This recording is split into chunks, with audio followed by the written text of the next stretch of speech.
Here we are for a little fun with the Marker Duke binding. Right now it's in alpine mode, engaged in a series of catches that are down underneath the binding, and these are mostly in the rear area, and then something that slides in the front. You can see the binding is very solid, probably as solid as anything on the market for touring. To go into touring mode, you lift this catch here, slides the whole plate back, and there you are in touring mode. To go back to alpine mode, bring the plate back down on the ski, flip this catch again, the whole plate assembly slides forward, slides you into these catches down here. So now I'm in alpine mode again. See it sliding back. This is the series of catches. These engage with these. It slides through a track system on the front. It's very solid. There's not any movement that I can see in the track system itself. There's a heel lift unit. For a high lift, you bring that down. It's very simple. For a medium level lift, you flip it forward and you've got just a nice slight lift for more moderate terrain. So bring it back, get it out of the way, put the plate down on the ski, lift your catch, slide into alpine mode, cock the heel unit, boot goes in. I'll give it a little help since I don't have not stepping down in there.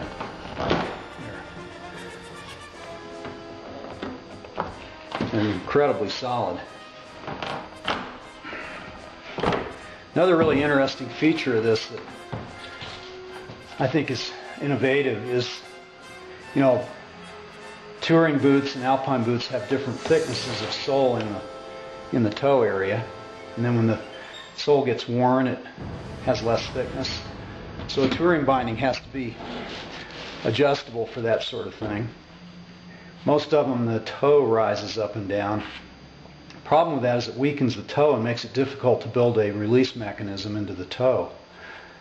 So what Marker did that's very innovative is the AFD moves back and forth with this threaded rod, and as it moves back and forth, it rides up and down a slanted track.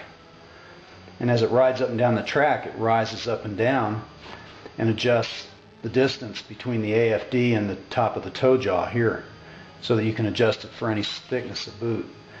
Very ingenious way of getting rid of the problems that are inherent to having the toe height adjustment built into the toe piece. Other than that, what's interesting about this is that it's incredibly beefy in the heel. Goes up to DIN 16, which means you've got basically full-on race setting for just about anybody. Or if you were not a large skier, not aggressive, that would be a full lockout for your vertical release. Ditto for the toe. And when you ski these, you can feel just the incredibly solid attachment of your boot and foot to the ski. It's a feeling not unlike you get from Dynafit, but unlike you get from a lot of other touring bindings that have quite a bit of play. In all, I'm optimistic about this binding. I think it'll fulfill a need a lot of people have for primarily alpine binding that would be used at resorts for heli skiing or snowcat skiing, but provides a fully functional touring function. Of course, you don't have the option of changing from touring to alpine and back to touring without taking your boot out of the binding. But that's a minor consideration for the type of user that would use this binding primarily for resort use or mechanized skiing. In all, a beautiful offering from Marker that we're all very excited about.